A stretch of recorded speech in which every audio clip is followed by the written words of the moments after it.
এটা সিট হেৰুৱাম এইটোৰ ওপৰতে অধ্যক্ষ মহোদয় সিটৰ সিদ্ধান্ত হ'ব নোৱাৰে তেতিয়াহ'লে কংগ্ৰেছ দলেও বিদেশী নাগৰিক আন্দোলনত আমিও ফুটৰ লগত গলোহেঁতেন ফুটৰ বিপৰীতে থিয় হৈ সত্য আৰু যুক্তিৰ যুদ্ধ কৰা অসম কংগ্ৰেছৰ ইতিহাস আছে আৰু সেইকাৰণে অধ্যক্ষ মহোদয় আজি আমি আগুৱাই আহিছোঁ আৰু অধ্যক্ষ মহোদয় যুদ্ধখনত আমি অকলশৰীয়া নহয় কোনোবাই ক'ব পাৰে আজি লেফ্ট এনাৰ্কিষ্টখিনিয়ে বৌদ্ধিক সন্ত্ৰাসবাদ এটা চলাইছে কিন্তু এইটোৱে শেষ নহয় অধ্যক্ষ মহোদয় আজি চন্দ্ৰমোহন পাটোৱাৰী ডাঙৰীয়াই কিছুমান কথা কৈছে মই অধ্যক্ষ মহোদয় মই ভাবিছোঁ যে তেখেতে কিছুমান কথা পাহৰিছে বা বিভিন্ন সময়ত আছু আৰু যুৱ ছাত্ৰ পৰিষদৰ মাজত থকা পাৰ্থক্যৰ এটা পৰিধিৰ কাৰণে তেখেতে বহুত কথা আছুৰ বিষয়ে নাজানে অধ্যক্ষ মহোদয় কেশৱ মহন্ত ডাঙৰীয়া আছুৰ সভাপতি আছিল 2008 চনত আছুৰ জাতীয় অভিৱৰ্তন হৈছিল জাতীয় অভিৱৰ্তনত আমি কাক নিমন্ত্ৰণ কৰিছিলোঁ অসমীয়া জাতীয়তাবাদ যাৰ শিৰে শিৰে থাকে তেনেকুৱা মানুহক আমি জাতীয় অভিৱৰ্তনত নিমন্ত্ৰণ কৰোঁ অধ্যক্ষ মহোদয় জাতীয় অভিৱৰ্তনৰ কি সিদ্ধান্ত আছিল কেশৱ মহন্ত ডাঙৰীয়া সভাপতি আছিল মহন্ত ডাঙৰীয়াক মই সিংগুল আউট কৰিব খোজা নাই তেওঁ যিখন এনঅ'চি দিছিল এইবিলাক সিদ্ধান্তৰ কাৰণে তেওঁ এনঅ'চিখন দিছিল মই নকওঁ যে তেওঁ কিবা এটা ভুল সিদ্ধান্ত লৈছিল অধ্যক্ষ মহোদয় কি সিদ্ধান্ত লোৱা হৈছিল তাত কৈছিল সোৱণশিৰি প্ৰকল্পক ৰাষ্ট্ৰীয় গুৰুত্বপূৰ্ণ যোজনা বুলি বিবেচনা কৰিব লাগে নেশ্যনেল প্ৰায়ৰিটি স্কিম বুলি ল'ব লাগে তেওঁলোকে কৈছিল অধ্যক্ষ মহোদয় এইখন মই আছুৰ জাতীয় অভিৱৰ্তনৰ কথা কৈছোঁ 1947 চনৰ পৰা ইমান বছৰ পিছতো ভাৰতৰ অন্যান্য অঞ্চলত হোৱা দামোদৰ আঁচনি ভাক্ৰা নাঙল আঁচনিৰ দৰে এতিয়াও বহুমুখী আঁচনি এই নদী উপত্যকাত নহ'ল জাতীয় অভিৱৰ্তনে দুখ প্ৰকাশ কৰিছিল কেশৱ মহন্ত ডাঙৰীয়া আপুনি সভাপতি আছিল আজি আপুনি কথা বদলাইছে ওপৰৰ নাই বহুমুখী ছাপোৰ্ট আমিও কৰিম লাষ্টত মই ক'ম আজি হাউচে যদি প্ৰস্তাৱ লওঁ যে বহুমুখী আমি ছাপোৰ্ট কৰোঁ আমাৰতো আপত্তি নাই আমিও বহুমুখীৰ পেপাৰ অধ্যক্ষ মহোদয় তাৰ পিছত ক'লে ওপৰত লিখা হাইড্ৰলিক গতিকে অনতি পলমে ব্ৰহ্মপুত্ৰ নদীৰ উপনৈ সোৱণশিৰি দিহিং আদি বহুমুখী সঞ্চন জলাধাৰ প্ৰকল্প স্থাপন হ'ব লাগে এই বহুমুখী নদী উপত্যকাৰ এটি অবিচ্ছেদ্য অংশ অসমৰ ব্ৰহ্মপুত্ৰ আৰু আনবোৰ নদী নিয়ন্ত্ৰণৰ বাবে যিবোৰ ব্যৱস্থা লোৱা হৈছে সেইবোৰত আবদ্ধ নাথাকি আপুনি কৈছিল যে নহয় ফ্লাড স্কিমটোহে আছিল এইটো নহয় জাতীয় অভিৱৰ্তনে কৈছে তাতে আবদ্ধ নাথাকিব আৰু আগুৱাই যাওক ইয়াত কৈছে যে তাতে আবদ্ধ নাথাকি বহুমুখী উন্নয়ন আঁচনি ল'ব লাগে কেৱল মথাউৰি বান্ধ থাকিলে ভৱিষ্যতে সমস্যা আৰু সংকটজনক হোৱাৰহে অৱস্থা আছে অৰ্থাৎ আছুৰ জাতীয় অভিৱৰ্তনে কৈছিল যে মথাউৰি থাকিলে অৱস্থা বেয়া হ'ব বান্ধ লাগিব তাৰ পিছত কৈছে বৰ্তমান অসমৰ বিজুলীৰ শক্তিৰ উৎপাদন 170 মেগাৱাট 1993 চনত 2400 মেগাৱাট হ'ব 1999 চনত 5000 মেগাৱাট হ'ব ভুৱন পেগু ডাঙৰীয়াই যিখিনি ক'লে তাৰ লগত আছুৱে এগ্ৰী কৰা নাই আছুৱে কৈছে 19 মই আছুৰ কথা কৈছোঁ আছুৱে এগ্ৰী কৰা নাই বুলি কৈছোঁ চৰকাৰে এগ্ৰী কৰা নাই বুলি কোৱা নাই মই আছুৰ কথা ক'ব গৈছোঁ গতিকে মানে আপুনি আছুৰ হৈ কি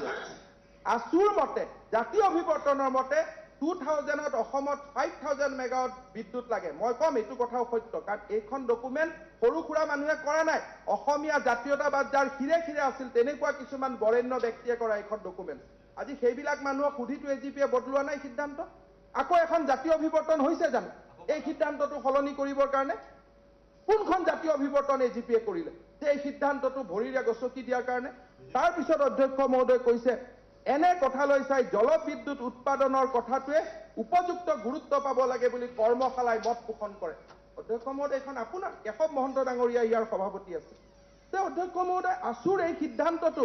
এখন জাতীয় অভিৱৰ্তন নালাগিব জানো আৰু এখন অধ্যক্ষ মহোদয় তাৰ পিছত কৈছে আজি ইয়াত কোৱা হৈছে যে উত্তৰ প্ৰদেশত বিদ্যুৎ যাব হয় অধ্যক্ষ মহোদয় আমি যদি ইমান দিন উত্তৰ প্ৰদেশৰ পৰা বিদ্যুৎ লৈ আছো কেতিয়াবা উত্তৰ প্ৰদেশতো অসমে বিদ্যুৎ যোগান ধৰিব এই কথাটো মই কোৱা নাই কথাটো প্ৰফুল্ল কুমাৰ মহন্ত ডাঙৰীয়াই কৈছিল মই পঢ়ি দিছোঁ অধ্যক্ষ মহোদয় মিন হোৱাই হয় অধ্যক্ষ মই কিন্তু মহন্ত ডাঙৰীয়াক সমৰ্থন কৰিছোঁ অসমে সদায় ভাৰতৰ পৰা ভিক্ষা মাগি নাভাগো অসমে ভাৰতক কেতিয়াবা দিবও লাগিব অধ্যক্ষ মহোদয় meanwhile the scheme prepared by Brahmaputra board should be implemented Mahanta ডাঙৰীয়াই কৈছে মই কোট কৰিছোঁ তেখেতক ৰাজীৱ গান্ধীক দিয়া স্মাৰক পত্ৰ particularly in Dihang and Subansiri project Dihang and Subansiri বাৰে বাৰে কৈছে which will reduce the intensity of flood at the same time generate enough cheap hydroelectrical power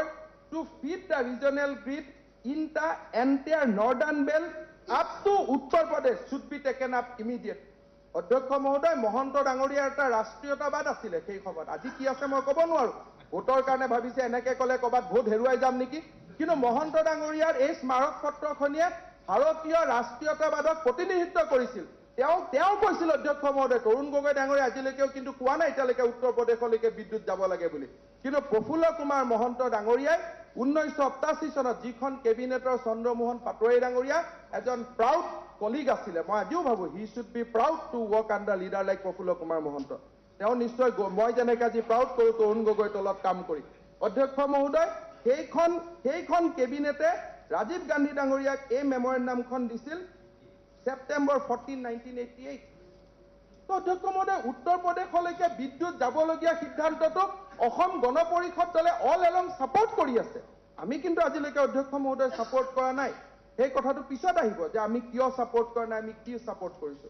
অধ্যক্ষ মহোদয় ইয়াৰ পিছত অধ্যক্ষ মহোদয় মই এজিপি দলক খান্দিব নাযাওঁ যে ইলেকশ্যন মেনিফেষ্টটোত কি কৈছিলে কেশৱ মহন্ত ডাঙৰীয়াই আজি মেনিফেষ্টটোখনো ঘূৰাই পঢ়িব খুজিছে আপোনালোকৰ মেনিফেষ্টটোবিলাক কোনে বনায় মই জানো একোজন জাতীয়তাবাদী মানুহে বনায় তেওঁলোকৰ লগত বহুত কথা মোৰো দ্বিমত আছে কিন্তু কোনে বনায় মইতো জানো ভাল কৰি তেওঁলোকে স্পষ্টভাৱে কৈছিল যে সোৱণশিৰি বান হ'ব লাগে এতিয়া প্ৰশ্নটো আহিছে যে এজিপিৰ চেন আছিল যে বহুমুখী প্ৰকল্প হ'ব লাগে এতিয়া কথাটো হ'ল যে NHPCয়ে সিংগল কৰিব খুজিছে সেইটো অধ্যক্ষ মহোদয় সেই প্ৰশ্নটোত মই নীতিগতভাৱে এজিপিৰ লগত যে বহুমুখী প্ৰকল্প হ'ব লাগে সিংগল পাৱাৰ প্ৰজেক্ট হ'ব নালাগে কিন্তু যি কি কাৰণে হওক চাইনাৰ যিটো সংহাৰী মূৰ্তি তাৰ বিপক্ষে আমি বেনিফিচিয়েল ইউজত ব্ৰহ্মপুত্ৰখন লগে লগে আনিব লাগে বুলিয়ে হওক বা যিকোনো কাৰণতে হওক মহন্ত ডাঙৰীয়াই এটা নো অবজেকশ্যন দিলে যে এইটো সিংগল ইউজলৈকে যাওক ব্ৰহ্মপুত্ৰ বৰ্ডৰ পৰা NHPCলৈকে বাট সেইটোতো শেষ নহয় অধ্যক্ষ মহোদয় যদি আজি সিংগল ইউজত দিয়া হৈছে আমি অহাকালি এইটো বহুমুখী ইউজতো আনিব পাৰিম that is not the last word যদি আজি এইখন হাউছে কয় যে প্ৰকল্পটো বহুমুখী হ'ব লাগে কংগ্ৰেছ দলেতো বিৰোধিতা নকৰে কংগ্ৰেছ দলে যদি কয় বানপানী থাকিব লাগে খহনীয়া প্ৰতিৰোধ থাকিব লাগে জলসিঞ্চন থাকিব লাগে অধ্যক্ষ মহোদয় আমি কিয় বিৰোধিতা কৰিম লেফ্ট এনাৰ্কিষ্টসকলৰ লগত আমাৰ ডিফাৰেন্স আছে তেওঁলোকে বিচাৰে যে চাইনাৰ পৰা যিটো সংহাৰী আহিছে চাইনাৰ পৰা যিটো মাওচেতুঙৰ আদৰ্শ সেইটোত আৱেগিক তেওঁলোকে অসমৰ জনসাধাৰণক নকৰে তেওঁলোকে আৱেগিক কৰে সোৱণশিৰি দামটো লৈ যিটো দাম 1955 চনৰ পৰা গোপীনাথ বৰদলৈ বিমলা প্ৰসাদ চলিহাৰ দৰে প্ৰফুল্ল মহন্তলৈকে শৰৎ সিংহৰ পৰা বিদ্যান অসমৰ কাৰণে চিন্তা কৰা প্ৰগতিশীল মানুহসকলে লোৱা 1955 চনৰ পৰা জাতীয় সহমত কৈছে যে 1955ত আৰম্ভ কৰিছিল হয় অধ্যক্ষ মহোদয় 1955 চনৰ পৰা আজিলৈকে সোৱণশিৰিত ব্ৰহ্মপুত্ৰ বান হ'ব লাগে বুলি ইট ইজ এ নেশ্যনেল কনচেনচাছ এইটো জাতীয় সহমত ইয়াত লেফ্ট এনাৰ্কিষ্টসকল নাই কাৰণ তেওঁলোক কেতিয়াও জাতীয় অভিৱৰ্তন এটেণ্ড কৰিব অহা নাছিল তেওঁলোক কংগ্ৰেছৰ লগতো নাছিলে গতিকে লেফ্ট এনাৰ্কিষ্টসকলক বাদ দিয়ক বাট মাইনাছ দ্য লেফ্ট এনাৰ্কিষ্ট এইটো অসমীয়া জাতিৰ জাতীয় সহমত আৰু একেদিনাই সৃষ্টি কৰা জাতীয় সহমত নহয় 1955 চনৰ পৰা নিৰ্মাণ কৰা জাতীয় সহমত আৰু 1955 চনৰ পৰা নিৰ্মাণ কৰা জাতীয় সহমত এটা ইলেকশ্যনত দুটা ভোট হেৰুৱাম বুলি উলিয়াই পেলাব পাৰি নেকি ইলেকশ্যনত দুটামান ভোট যে দাম অপোজ কৰিলে আমি সিট বেছি পাম কম পাম সেই কথাটোৰ কাৰণে 1955 চনৰ পৰা নিৰ্মাণ কৰা জাতীয় সহমত এটাক আমি উপেক্ষা কৰিব পাৰো নেকি ইলেকশ্যন আহিব অধ্যক্ষ মহোদয় ইলেকশ্যন যাব ইলেকশ্যনে শেষ নহয় জাতি জীয়াই থাকিব লাগিব ব্ৰহ্মপুত্ৰ জীয়াই থাকিব লাগিব লুইত জীয়াই থাকিব লাগিব অধ্যক্ষ মহোদয় আজি আমাক কি কোৱা হৈছে আজি আমি কাক বিশেষজ্ঞ বুলি কৈছো মই এই বিশেষজ্ঞ কমিটিখনৰ কথা পিছত কম যিখন আমাৰ যতীন কলিতা বা আমাৰ চন্দন মহন্তহঁত ডাঙৰীয়াহঁত আছে এইখনৰ কথা মই পিছত কম কিন্তু আজি কোনে আৰ্টিকল লিখিছে অধ্যক্ষ মহোদয় পেপাৰসমূহত কোন কেইজন ৰাইটাৰ প্ৰবন্ধ লিখা ৰাইটাৰসকলক তেওঁলোকৰ বেকগ্ৰাউণ্ড কি মই আজি তেওঁলোক ইয়াত অনুপস্থিত আছে তেওঁলোকৰ কথা মই ক'ব নাযাওঁ কিন্তু অধ্যক্ষ মহোদয় আমি গৌৰৱ কৰো NHPC NTPC আৰু আমাৰ নেপকোত 200কৈও অসমীয়া ল'ৰা অধ্যক্ষ মহোদয় অভিযন্তা আছে যোনে হাইড্ৰ পাৱাৰৰ বিষয়ে বুজি পায় যোনে হাইড্ৰ পাৱাৰে কি ইম্পেক্ট কৰিব বুজি পায় কিয় আজি সেই 200 অভিযন্তাক আনি আমি আজিলৈকে এখন কনভেনশ্যন কৰিব পৰা নাই কিয় কৰিব পৰা নাই সেইসকল গৌৰৱশালী অসমীয়া নহয় তেওঁলোক গৌৰৱী অসমীয়া নহয় গোটেই জীৱনটোৱে কোনোবাই কটন কলেজত ইংৰাজী পঢ়াব আজি ইংৰাজী পঢ়োৱা মানুহজনৰ পৰা আমি দামৰ বিষয়ে শিকিম কিন্তু নেপকো আৰু NTPCত যোনে জীৱন ধৰি দামৰ লগতে উঠিছে, দামৰ লগতে খাইছে, সেইসকলৰ কথা আমি নুশুনিম? এই একপক্ষীয় জাতীয় সহমতটো কোনে নিৰ্মাণ কৰিছে অধ্যক্ষ মহোদয়? আজি যদি চন্দ্ৰমোহন পাটোৱাৰী ডাঙৰীয়াই কয় যে অসমৰ 200 অভিযন্তাৰ লগত এখন মিটিং কৰাৰ পিছত আমি সেই সিদ্ধান্তটো সলনি কৰিছো, মই স্বাগতম জনাম। আজি যদি কোনোবাই কয় যে অসমীয়া 200 নয়ন শৰ্মাৰ দৰে ৰুৰকীত থকা নয়ন শৰ্মাৰ দৰে, অৰবিন্দ তামুলীৰ দৰে যোনে শ্বিলঙত তেওঁ বান কৰিছিল, অৰবিন্দ তামুলীৰ দৰে, সত্যেন ফুকনৰ দৰে মানুহক লৈ যদি এজিপিয়ে কৰ্মশালা কৰে আৰু সেইখন কৰ্মশালাই যদি কয় যে সোৱণশিৰি দামৰ পৰা বিপদ আছে, অধ্যক্ষ মহোদয় আমি শিৰ নত কৰি মানি ল'ম।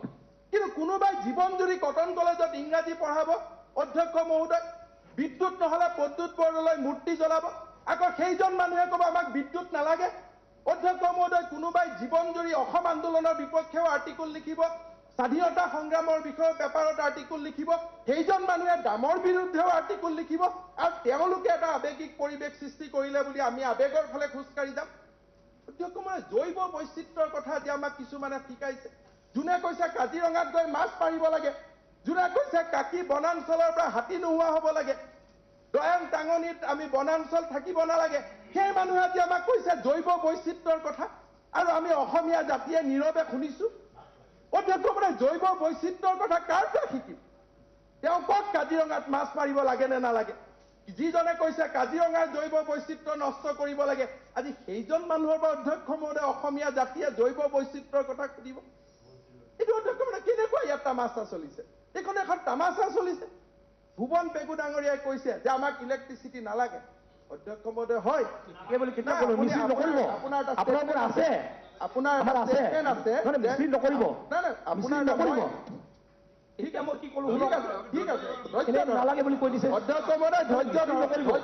আবেগ যুক্তিৰ যুদ্ধখন বৰ অলপ আগতে কি কলো, ঠিক আছে আপুনি কওক, মই বহি লওঁ। মিছলিড নকৰিব, শুনক আপোনাৰ নাম মই লোৱা নাই। ঠিক আছে। আজি অধ্যক্ষ মহোদয়, কোনোবাই কৈছে বিদ্যুৎ নালাগে। মোৰ এখন কৰলা গাড়ী আছে অধ্যক্ষ মহোদয়, কাৰোবাৰ ফৰচুনা গাড়ী আছে। আমি কৰলা আৰু ফৰচুনাত উঠা মানুহখিনি অধ্যক্ষ মহোদয় বিদ্যুৎ নালাগে বুলি ক'ব পাৰো,